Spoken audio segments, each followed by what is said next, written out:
Wasatch Report, shooting straight on everything from prepping to politics.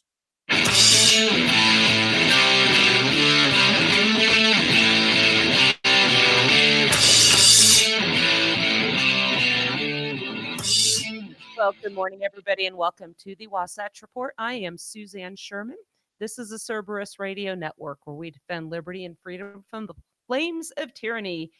Joining me in our studio today is our wonderful producer, as always, Jeff Johnson, and we have Greg Junkbond Carpenter lurking in the background here as well, recovering from a bit of a respiratory issue. So if you hear that in his voice, we'll just be glad he's here. Oh, let's see. It is May 9th, and it is snowing up here in the hinterlands of Utah. But, I keep telling myself, we need the water. We need the water. We need the water. We have a couple quick announcements to make also. I've got a friend of mine joining us in about a week or two. I went to the Abbeville Institute. They have a symposium on nullification and secession. I went there in November, and I met a gentleman named Alan Mendenhall. He's an attorney, absolutely brilliant, brilliant man. And Think Progress wrote an absolute hit piece on the event. I addressed it in my article, The Problem with Lawyers and the Constitution, that was published by the Abbeville Institute. And Alan Mendenhall wrote an answer in response to the Think Progress lies, and he details them beautifully. I'm going to put that on our pages, and you can read those, and then we will get him on in the next week or two. I'll be joining my good friend Brian Hyde on Loving Liberty after this show, and we'll be sharing my update from my meeting at the restaurant in Park City where I had my open carry issue, and I will be addressing that here as well. We have got a couple quick stories to cover with regards to, well, you think you can do what you want on your property? Think again. Let's do a little bit of housekeeping. You can follow us on Facebook, facebook.com/Cerberus Radio Network. My page is Suzanne Sherman's The Wasatch Report Radio Show. Cerberus has a fan page called CRN, and we have a YouTube page if you feel like chiming in during the show. When we are live, we have a chat going on. Jeff does a great job of monitoring that, and he will relay messages that you would like us to hear and address. Also, you can send me private messages on Facebook, and I can share those as well. Junkbond, how are you today? Oh, I think I'm doing well. I had to take a second there because I was still a little bit in respiratory prison. Some must be going around. I've got a good friend out here in Park City, and we've been trying to go to the gym and work out together, and she has been sick. So there are numerous strains of much more antibiotic resilient bacterium that have been noted in research in the last about 4 or 5 years, and they're really starting to make their presence known. I had taken a what's called a Z-Pack, Zithromax pack of antibiotics that used to knock out the bacteria infection within about 3 days. And now I'm on, and there's only 5 days of pills, right? Now I'm on day 8. Wow. Now the infection itself it feels like it's gone, but the congestion, I just cannot get rid of it. So there is a resilient strain somehow that is still pushing its way through and retaining a hold on my respiratory tract. It's very annoying, very troublesome, especially when I try to smoke a cigar. Yeah, it becomes. I haven't had a cigar and I don't know when. Coughing. What's up with that? Yeah, I haven't had a cigar and I don't know when. Just because you can't breathe. You just can't breathe. I literally have gotten so into such coughing fits that I am unable to even be aware of where I am. I go into the Netherlands somewhere, and I can't even think. That's how bad it gets. That's how tied up with the intensity of the coughing that it gets. Just terrible stuff. Fortunately, on this show, nobody really has to do a lot of thinking. So we're going to have you mute your mic, and we're going to bring a special guest here. There's somebody. I'm ready to go back to muting. This guy knows so much about medicinal plants and foraging. He's a survival expert, and I met him at PrepperCon at the last event they had. I was fortunate enough to be the moderator on the celebrity author panel, and last week we talked about a very unfortunate incident in Arizona where some scouts were hiking. One ran out of water, 16-year-old boy perished, and my first thought was, you know what? I got to contact our good friend here. Let's welcome Eric Boettcher to the show. How are you, my friend? I'm really good. How are you? Sorry, it took me a minute to sign in there. Apparently, I'm good with plants, not with computers. Amen. Different kind of plants. I'm just kidding, folks. I'm just kidding. Eric, you had some really good commentary. Let's review this now. You can survive. I've talked to you. You're a personal friend, and the stories you've told me, you can pretty much survive. Safe to say, anywhere. What is somebody to do? We've got summer time is coming along. People are going to be out and about. Anybody can get lost. Anybody can have vehicle problems. They can be in dire need of water.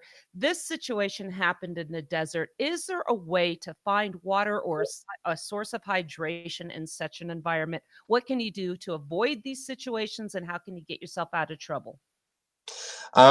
Well, everybody's a little bit different. Knowing how much water you need, I feel that everybody just thinks the proverbial water bottle, your 16 ounces is somehow going to last forever. I mean, when I've been really hungry, I can down that in like, I don't know, like 5 seconds. It's hard to say. I was reading up on this instance in Arizona, and it is amazing that people who live in that environment don't realize how thirsty you get and did not bring a proper amount of water.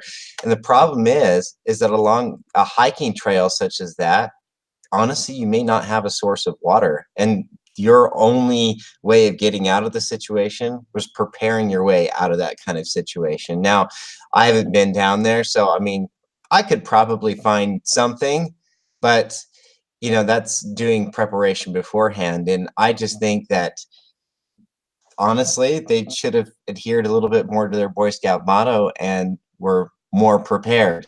And yeah, I don't know. I've been perplexed by this particular one. Well, you had an interesting comment, and I'm not going to point the finger at anybody, but you had I think this was you that said this. It's time for scout leaders to be held accountable for their abilities and be put in these positions, not just because it's their turn, but because they have that qualification. Is that a fair thing to say? Yeah, yes, and that was me. I was outraged. So I just sometimes I feel like a lot of people get into scouting because they think sound like it's fun, but I find it difficult as a Eagle Scout myself. If I did not have qualified mentors, I can't draw from an empty well, and I certainly can't draw from an empty water bottle either. I need that information and that sense of preparedness to come from somewhere. And when you're dealing with environments like Arizona, it's not like, well, Utah's pretty dry too, but it's sometimes there is not water. And the only water, your only chance at life is if you were prepared before you came in. And leaders have to be experienced people. And if you're not, then as much fun as it sounds, I don't think you're contributing positively to helping those boys fulfill that motto of being prepared. I mean, there's a reason that motto's there. I do some volunteer work for the scouts at the ward in our little neighborhood here. And I had showed them some things that they should have in their packs, one of which was a life straw in the event you run out of water. There are many streams here in Utah, up in the Uintas and the Wasatch back here, from which they can acquire water, unlike the scenario in Arizona where you just might be stuck again, which is why preparedness is so crucial. And I told the kids, you can take this life straw and even from a stagnant body of water, use this and get some water. And the scout master said, no, don't do that. It's safer just to drink from running water. Now, to me, I think that was a myth because I don't think microbes and parasites and bacteria disappear just because the water is flowing. I'm not trying to say I'm right, they're wrong. What's the real truth on this matter? The real truth is that maybe running water is maybe slightly cleaner than stagnant water because it is moving, but running water is absolutely dirty. I mean, even that clear mountain stream, things like Giardia and other invasive species. Maybe back in the day, we would have less problems with that. The problem is we've had lots of invasive species. I mean, you're dealing with several different factors. You're dealing with viruses, bacteria, protozoa, and chemical contaminants. And you have to have, like a live straw, for example, that filters down to a micron. You're getting most of that crap out. The only thing a live straw won't take out typically are some bad chemicals. You can't like remove chemicals out, but as far as little bugs that want to make you sick, a live straw will make them go away real quick. So it's a dangerous thing, and I guarantee you that that Scoutmaster's never actually drank from a stream, or maybe he has and he's just stupidly lucky. It's just water is where it's at. You always see me do fire all the time. My primary goal with friction fires and being able to start a fire no matter what is to make sure and ensure I have clean water to drink. And that's really the next step, what makes that so important. You've got to have 3 different ways to purify water. You know, live straw would be one. You need to be able to boil your water. Also, you know, have some water purification tablets. With that, I'm feeling pretty comfortable on water. Of course, I still need to secure a source or have brought some in with me.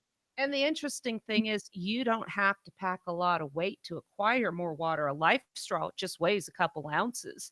Those little purification tablets, the same thing. It does not take up a lot of room in your pack. And then I think we did some filming out at my property, so I'm looking forward to getting that going with your friction fires. Everybody just says, oh, carry a Bic lighter. Well, you might run out. Something might happen with that. And the beauty of knowing how to do these primitive fiction fires, full disclosure, I don't. It's on my to-do list. And I have the best teachers around.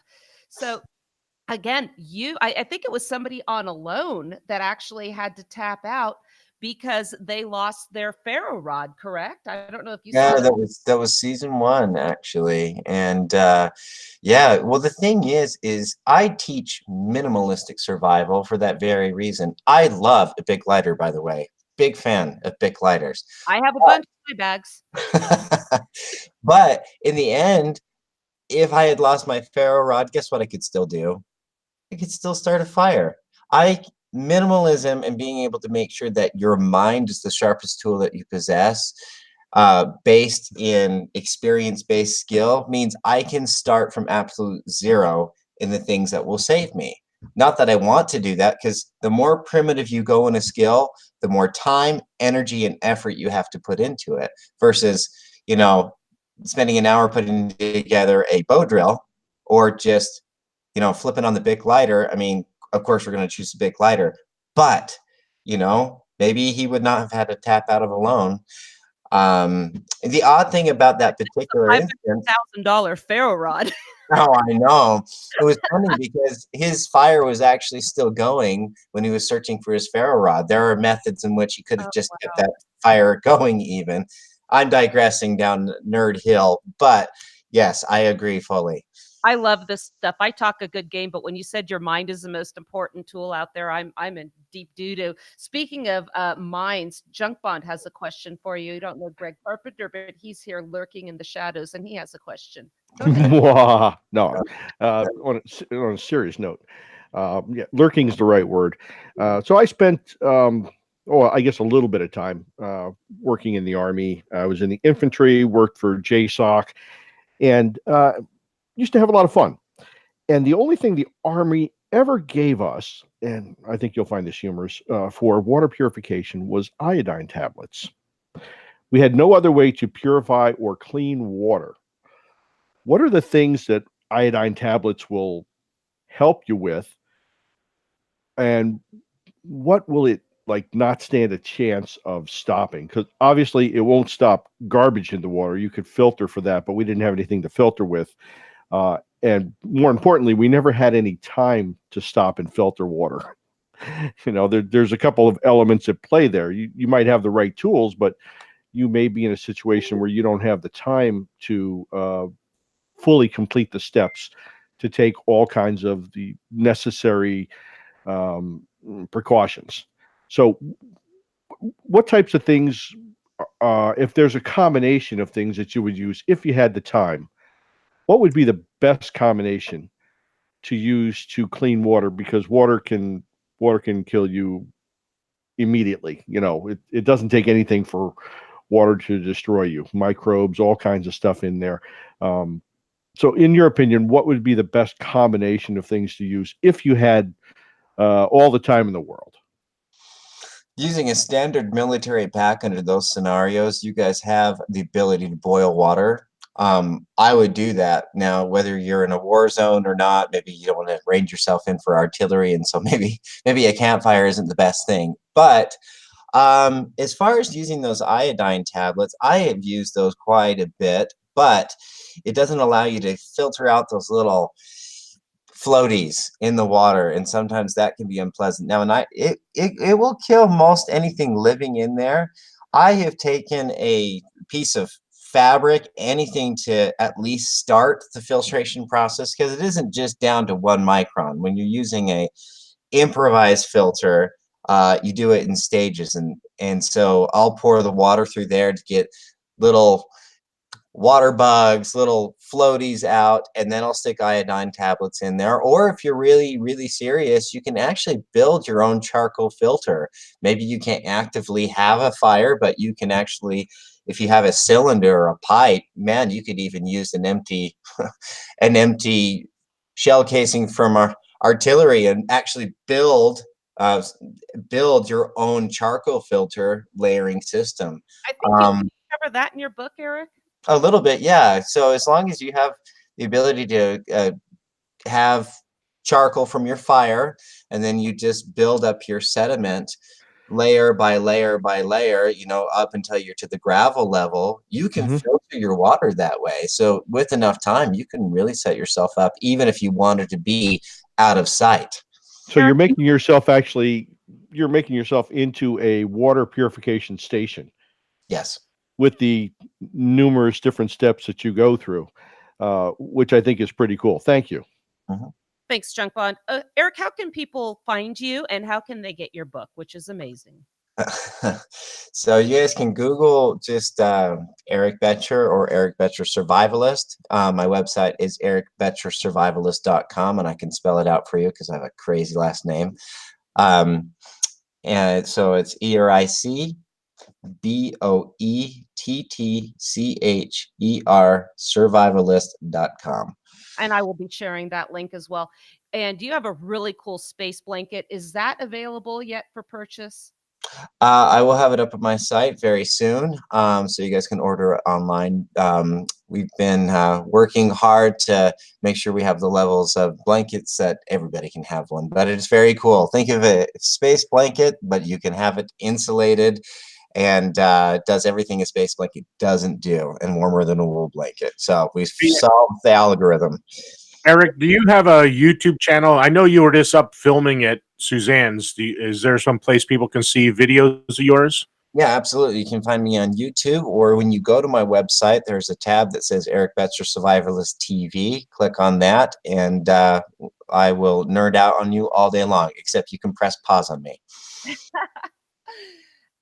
So just wrapping up, there was really very little these people could have done in Arizona under those circumstances. Plus, I don't think this kid alerted anybody that he was out of water as well. I think it's really incumbent upon these people to have these discussions ahead of time of how important it is to have enough water. And if it looks like you're running into trouble, to consider rationing it out. Now, I was just in the Arizona desert with another survivalist friend of mine, and he was talking about green plants. We're not going to delve too to this right now, but some green plants that you could also chew on. If they're green, there's some moisture in there. Is that going to be enough to compensate at that point?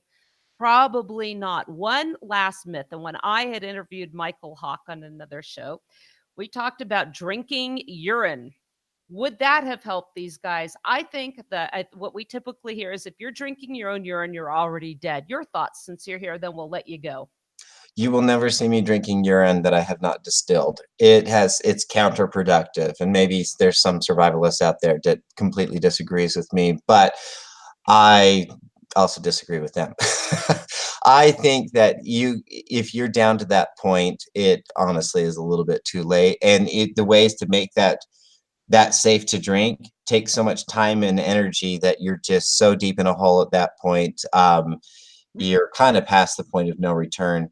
As far as urine, one thing I will use that for is I will cool my outer body with it. I'll put that on a bandana. I will make it so my body can cool off a little bit more. Maybe I won't sweat as much, but I will not ingest urine. Yes, and no big hugs when you get home until you clean off. Eric, survivalist. This guy's the real deal, folks. I know him personally, been to my house. I've seen him work his magic with his friction fires, and just delighted to have you here. He's got some cool stuff in the works, which we will share at another time. I want to thank you for coming on. We're going to move on. We enjoyed this segment. We went on longer than we wanted to. I want to, or had planned on, not that I wanted to, because I could do this stuff for another hour, but I'd like to probably move on quickly to the update on my open carry scenario at the Boneyard Saloon in Park City. Junk Bond, I don't know if you had a chance to hear that show, but I'll do a quick recap as to what happened. I was open carrying my firearm. As I've said before, in the state of Utah, you can open carry without a concealed carry permit. Utah is a shall issue state. If you are not a member of a prohibited class and a law-abiding citizen, you may conceal carry without being subject to the discretion of local law enforcement officers, as was the case in California. Our local law enforcement in charge was Sheriff Lori Smith, who made it a policy to issue none of them, unless, of course, you were a contributor to her campaign, was the word. So out here, I choose to open carry because I am consistent in my principles, where the DOJ now does the background check. They're issued from the DOJ, notwithstanding that this is in fact a state permit. I choose not to participate in a system that I think itself is unlawful. Also, you have to pay for a class, you have to pay for fingerprinting, and you also have to pay to get your permit. Interestingly enough, and I'm digressing just a tad, but the Democrats want to now plunge or plunder this account because there's a surplus in it.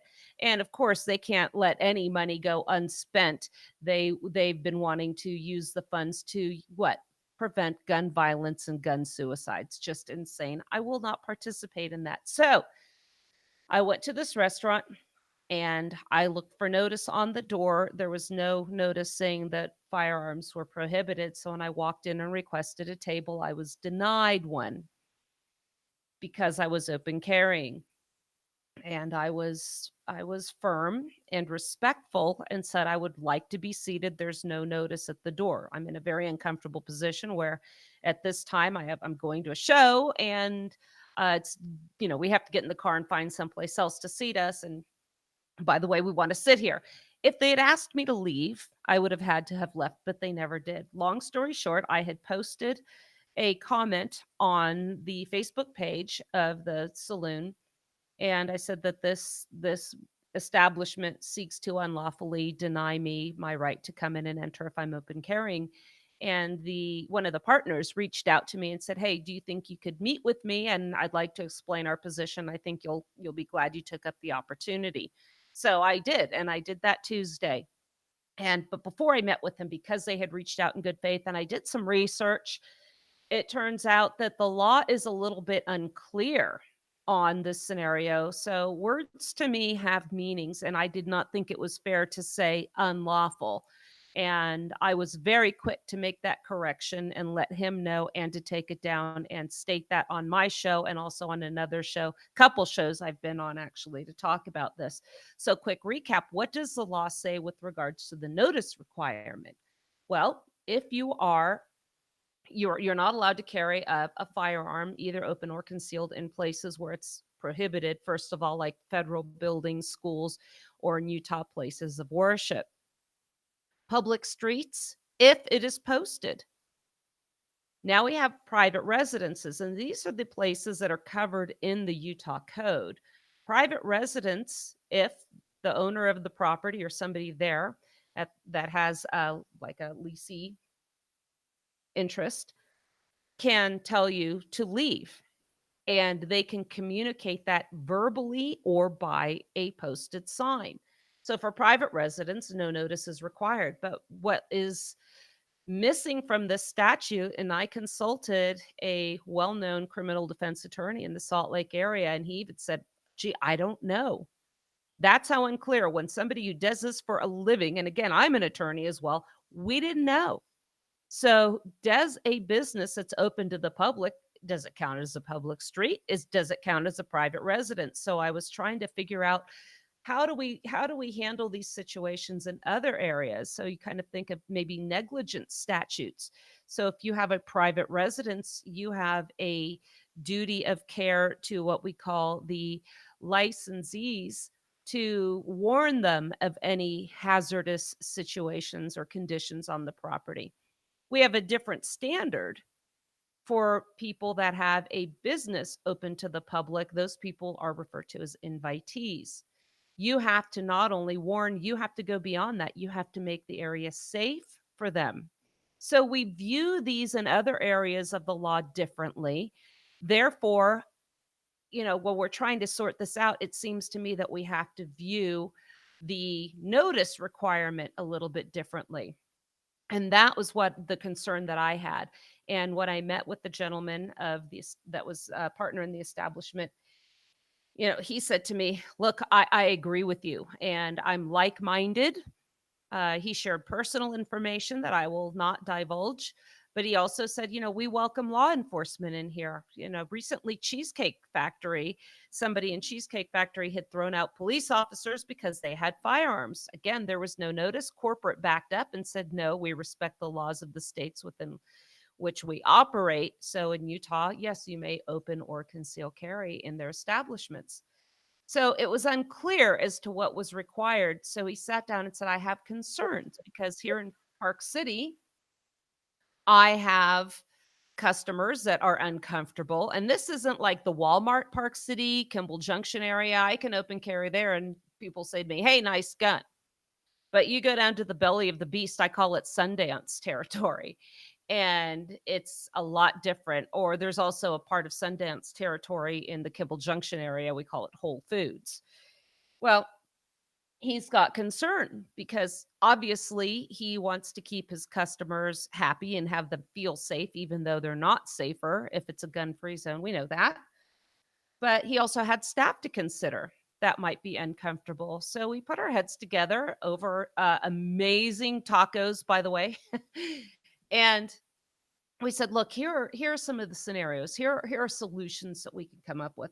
The first of which I absolutely positively want to avoid, because what we have here are competing interests of my natural God-given right to protect myself from an assault. And you know what? I'm going to play the woman card. As a woman, we are the weaker sex. Feminazis don't get triggered. Well, yeah, go ahead and get triggered. I really don't care. But it's harder for us to overpower male attackers, multiple attackers, and a gun will help us. So we have to figure, what do we do? Do I want the clowns down in Salt Lake City to come up with a law that makes these people have a requirement that they put up a sign? No, I don't want that. I do not want more government involvement. I will never say we want more government involvement. The best solution, which would be less government involvement, and I love this one, is repeal conceal carry permit requirements. That went before Governor Gary Herbert, and this guy, he's spineless in the face of law enforcement. He turned it down because the police officers, organizations told him not to. They also, by the way, were behind his refusing to sign into law civil asset forfeiture reform in the state of Utah. So shame on him for both of those. So problem is with concealed carry requirements, if you print or somebody sees it or you do something wrong, women, it's hard to hide it on our bodies. I don't like carrying it in a purse. I always advise not to. So we don't have that, but I would put one in a purse for purposes of just having a meal and then put it back on me. Something, don't want to leave it in a car. The attorney I was speaking to said it is a huge problem with guns being stolen from vehicles out here. So we're not going to have permitless carry anytime in the future. And I don't see Utah going that way because it is turning purple, eventually blue, like all the states. And I don't want a requirement that they have a sign on their door. Again, I never want more government. So I thought, well, what can we really do? And I said, well, one option, perhaps have a sign that you voluntarily put up that says, this establishment respects the firearms laws of the state of Utah, and then a brief explanation. The downside of that is it will cause attention, and it will get people maybe looking for somebody with the firearms, and he might actually lose business over that. So I thought that might be counterproductive as well. So I said, and he goes, so, I can have a meeting with my staff over this. And that I thought was a fantastic answer, because when the staff is trained on how to deal with the people that not only are carrying firearms, but those that might be uncomfortable with it, a situation like this can be avoided.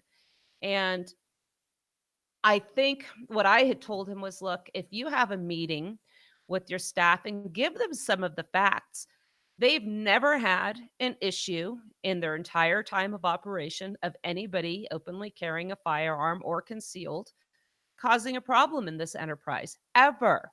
The staff can be reassured of that.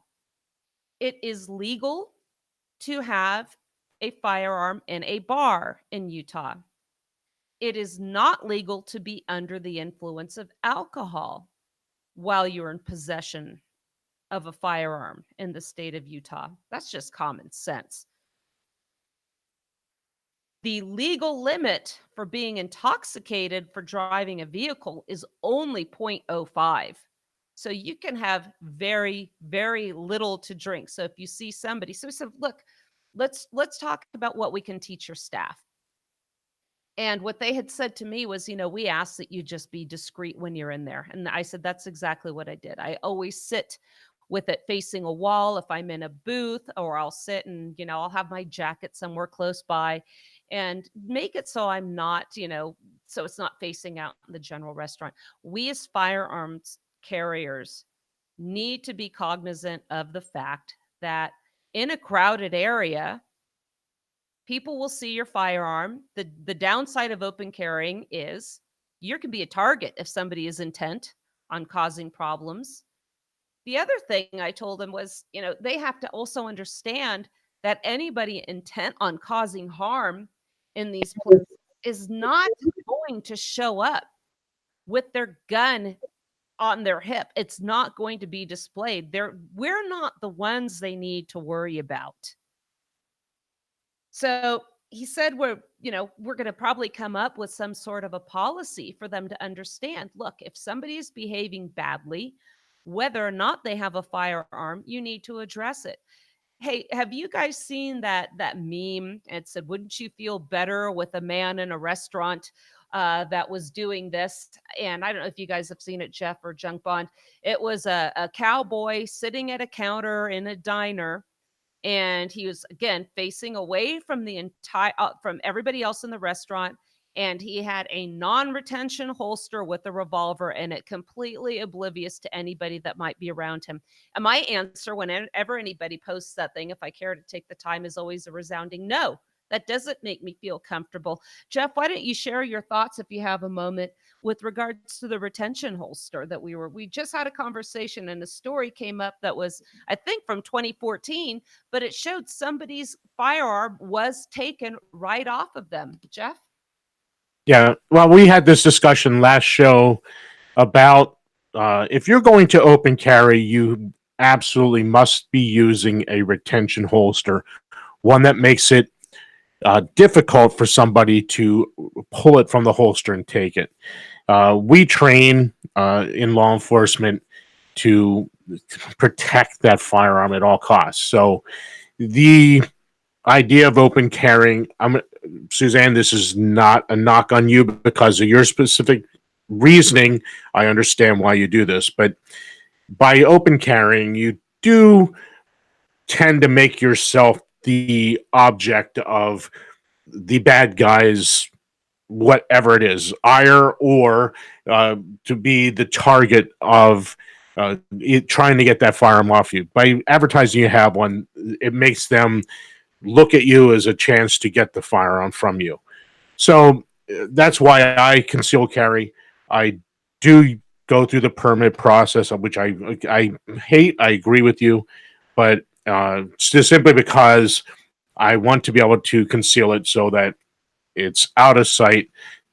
That's the reason I do it. But you must have a retention holster and you must practice with it because if, like I said at the other show the other day, there was a guy at the Great American Outdoor Show, open carrying, had his retention open, and I could see it was open. So I said to him, "Hey, your retention is open. You need to close it up so someone can't just walk up and get it." Oh, he says, if I keep it open that way, I can draw it quicker. Well, if that's your reasoning, then you need to get to the range. You are a danger to yourself and others by keeping that unsecure.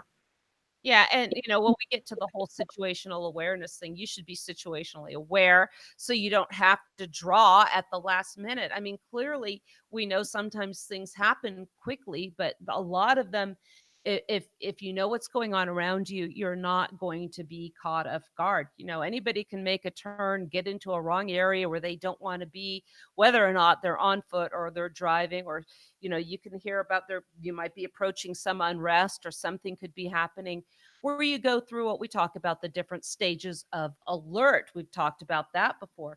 But getting back to the restaurant, I discussed with the partner, look, it is my role here to try and be not just for you, because I'm preaching to the choir, but to work with you with regards to your staff and customers and be a goodwill ambassador and let them know that, again, we're not the ones you need to worry about. We see a lot of negativity in the press, particularly after the Zimmerman and Trayvon Martin incident in Florida. That is absolutely the last type of acceptable behavior that anybody that's carrying should be exhibiting. I also told them, the staff should be aware that look at the behavior again of all the people in there. Is somebody being loud and boisterous? What if somebody is being having their meal and somebody takes exception? And I've had this happen to me, actually not in a restaurant, but actually in a grocery store, in a parking lot, where somebody becomes very hostile to me. Depending on how you react, and the attorney that I spoke to said there are so many dangers to carrying a firearm. He actually, even though he had a concealed carry permit, advocates to his clients and potential clients, don't carry a gun. They will eventually get you for something. I found that very, very scary. But if you think about it, if you're concealed carrying, they have laws. They can't just let you conceal. If that firearm shows, I had a friend who was in a restaurant. She was carrying an ankle holster. When she sat down, that pant leg came up. They could get you for that. And he said some of them will, in fact, do anything they can. If somebody harasses you and the situation escalates, you can get charged with a mischief violation. They have disturbance violations. Maybe the other person will get it too. But this is why it's so incumbent upon you as somebody carrying a firearm. Again, I'm addressing those that are open carrying, to be polite, and not let the situations escalate. When they ask you a question, don't give them the snark. Make them want to learn more and maybe get a firearm themselves and realize that we're not doing this to show off and to show how tough we are or to intimidate people. I'm just a girl that lives in the mountains that wants to have safe passage when I go through here. If something happens to my car and if something happens where I am with regards to two-legged critters, I want to be able to protect myself as well. In fact, open carrying did give me, it did de escalate a situation. And what happened was I was in a fender bender and the gentleman was very aggressive towards me. He was using foul language and I had already admitted it was my fault. I was sorry. I was going to take care of it. And as he was coming towards me, then he saw my gun and his manners immediately improved. So it did de escalate a situation. So, I think it's incumbent if anybody out there owns a business to talk to their staff. And I offered to meet with the staff. I said, I'm more than willing to show up at the staff meeting and address them and educate them, not trying to change their views on gun control or anything else, but for the purposes of working in this establishment, maybe put their minds at ease and talk to them about how we can deal with situations. And I told him, and I will not wear my sidearm when we meet. And he kind of shrugged, like, yeah, it's okay if you do. So I thought that was pretty cool. So I said, look, if somebody shows up and they are acting in a manner that shows that they have no situational awareness or they're not paying attention or they're behaving in a way that shows maybe they should change what they're doing. Here's an example. I have to say this, and this was the absolute last thing that anybody that is carrying in a restaurant should do. I was with some people, and one of the gentlemen took out his revolver and spun the what do you call the things where you put the bullets in the revolvers? I'm not a revolver Cylinder. cylinder. I knew that. Found the cylinder and put it back, and I was just mortified.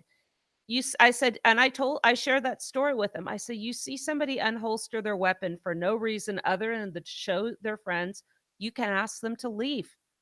Just because somebody has the firearm and if they're lawfully in there doesn't mean that they can't be excused if they behave in a manner that is not in conformance with the firearms, not only laws, but just decent behavior. You never unholster your weapon for no reason or just to show your friends in public. You just don't do that. In fact, there's a law in the state of Utah that says if your firearm is safely holstered and absent any other kind of threatening or irrational behavior, police officers may not approach you and ask you about your firearm. They have to leave you alone. We owe the courtesy because of the mindset we have, particularly in that area, of putting people's mind at ease. I don't go there to prove a point. And I told this gentleman, it's not your responsibility to fight this fight for me. Your job here, your purpose with this restaurant is good ambiance, good food, good service. Check, check, check. You're doing all three. So this was the result of it was a very positive conversation.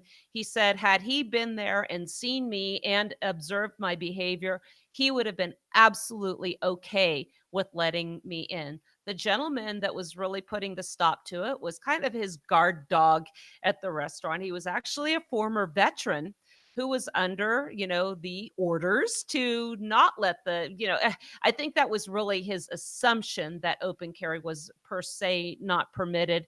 There was some room for discretion there, but he was erring on the side of caution, and I respect him for that. But the matter's been cleared up. You know why? Because I didn't go in there and act like a jackass. So, folks, don't be those idiots like we saw. We all saw the pictures of these two clowns in Chipotle, and they were with ARs and low ready. That's the equivalent of drawing your sidearm. Absolutely stupid. What was the result? No more open carry there. If we push this matter and behave in a manner that is counterproductive, what we're going to see is open carry banned in Utah. So folks, especially if you're living out here in Utah or any state where open carry is allowed, think about your behavior. Think about respectful conflict resolution. And I tell you, we have the potential to really, really move forward in this area. Gentlemen, do you have any thoughts? I don't. I'm done. I gave my 2 cents a minute ago. I just have one comment to make, and that is simply the people perpetrating gun violence are not the people who have permits. That, okay, you have idiots that pop up every once in a while, and there's always that case. You never have a perfect situation where you have 100% of the population that comply with anything. Let's look at oh, I got it. Let's look at obeying the speed limit.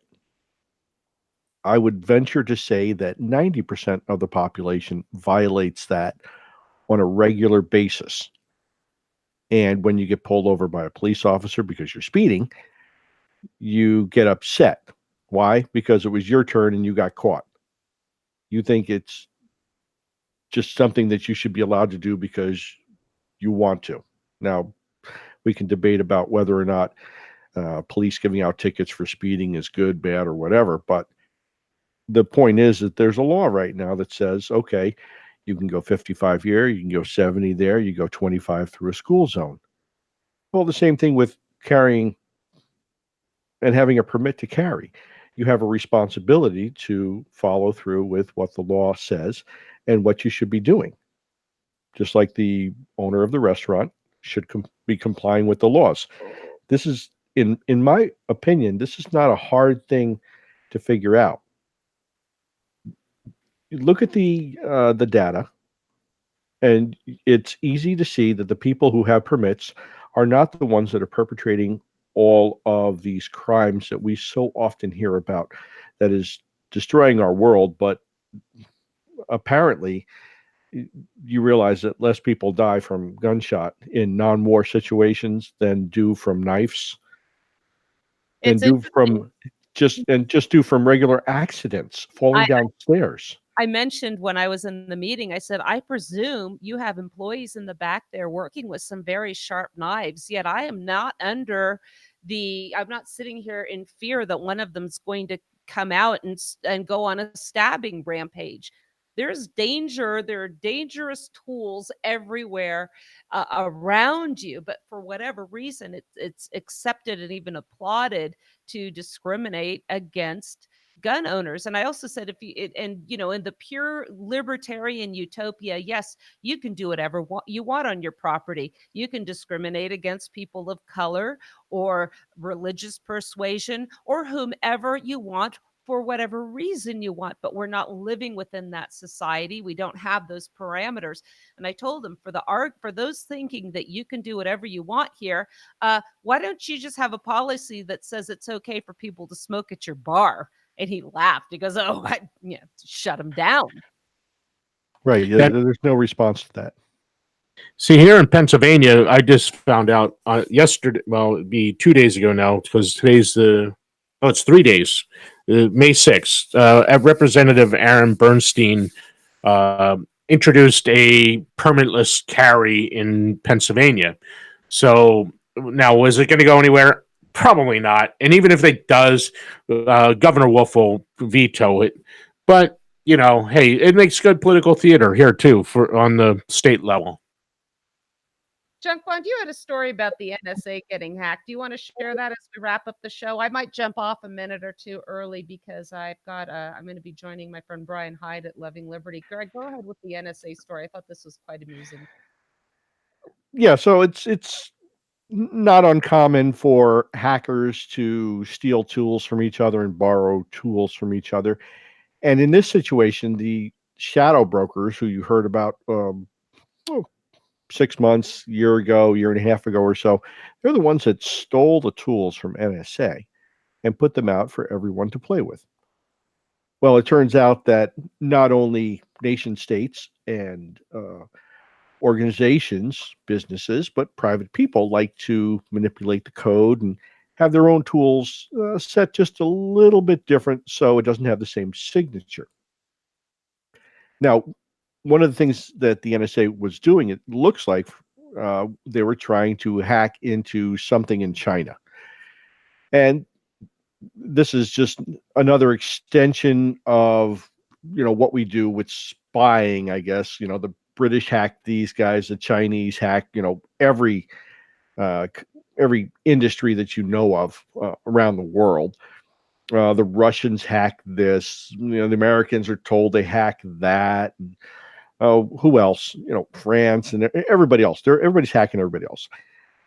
Well, it turns out that it appears that when the Americans went to go hack some organization in China, that the signature and what were called the artifacts, these are leftover bits after you hack something, it leaves like a fingerprint. They're called artifacts. They're left on computers.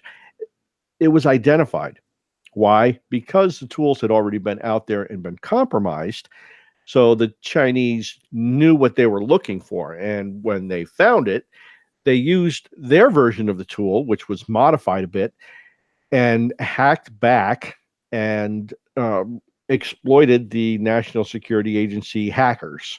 Now, what that means exactly, I don't know. I would presume that it's not good. Now, when we here in my company and other computer companies, when we launch and do penetration testing, which is authorized hacking per se, you're going in to see if you can break into a system. You launch it from a virtual computer. And what do I mean by that? You can launch it from the cloud, which is a bunch of Linux servers. Okay, let's be honest about that. A funny on the side, Amber asked me the other day, she said, Dad, what are clouds really made of? And I said, well, Linux servers. And she looked at me very strange, and baby Sasquatch was standing next to me. And he put his head down. He shook his head. He said, Amber, they're water vapor, dust. And he starts going into an actual explanation. I thought my explanation was pretty good. But anyway, so we use a Linux server here that we launch our penetration tests from. The point is that I'm guessing, but I'm going to say that the National Security Agency does not use networked computers to launch an attack. That wouldn't make any sense, right? If every penetration testing company out there, everyone from Symantec to even down to Greg Carpenter's little shop here with 5 people in it, if everybody does it from a virtual system, I'm going to guess that the big boys, the big dogs out there are doing something of the same nature. So I'm guessing that NSA probably didn't have any major compromise of data or anything like that. It was just an infection that came back on the virtual system. What does that mean?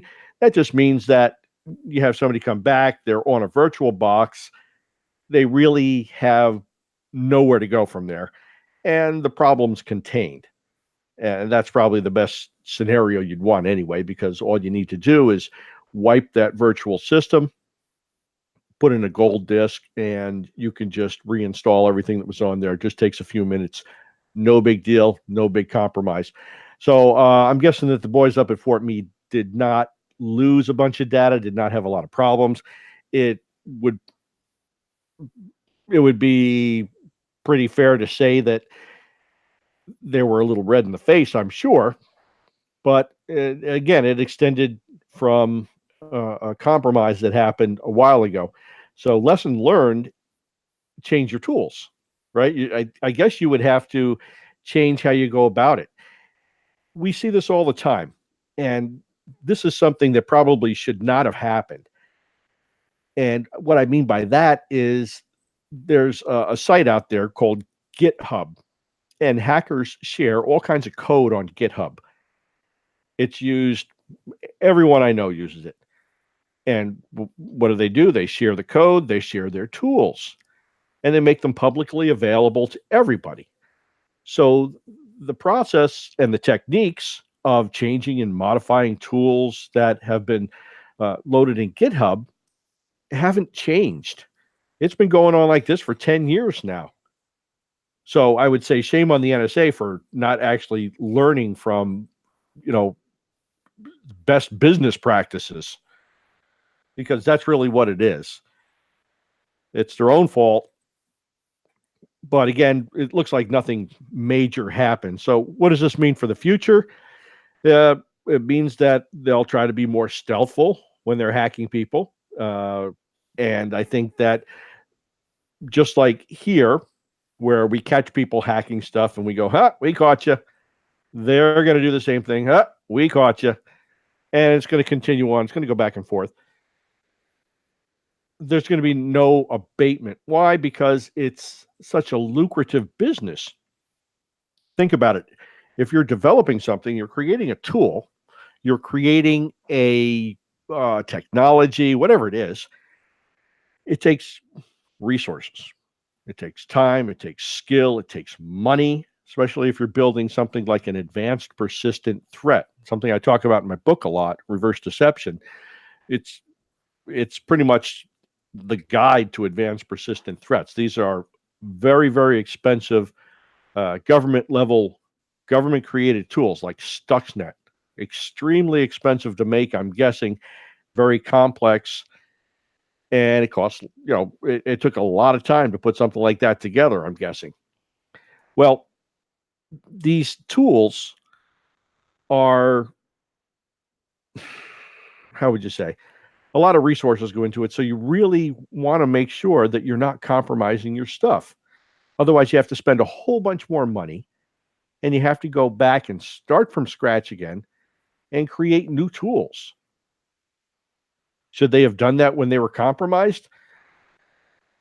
I'm guessing so. I'm guessing so.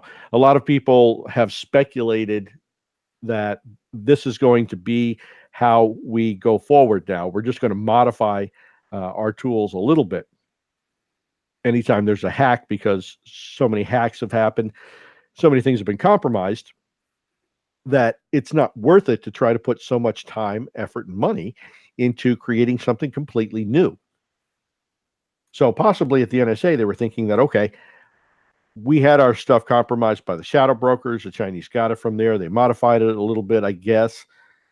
I guess they didn't think they would, but they did.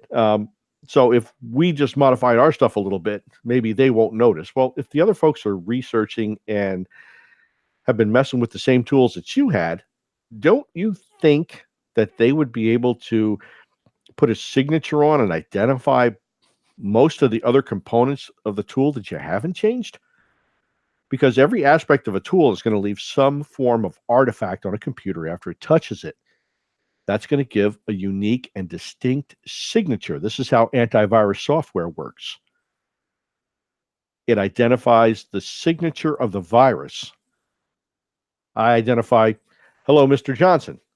I identify Jeff Johnson as Mr. Johnson. I know what he looks like. I know where he lives, right? I understand who he is to the extent that anybody can understand Jeff, or like me, or the same thing with me. Well, and this is how we move through society. Well, you can think that we're all like antivirus filters and identifying people, places, things by a specific signature, by their characteristics. And if we don't change all those characteristics in every single virus that we have that we're going to use to attack these guys, that guys, if I didn't change up how I did penetration testing, I would be locked out every single time. The idea is to try to break in around what the security is set up for. And if you do the same thing over and over again, you get fingerprinted, you get identified, and the antivirus will stop you. And that's embarrassing if the antivirus stops you. Not so bad if the other hackers catch you, but bad if the antivirus stops you.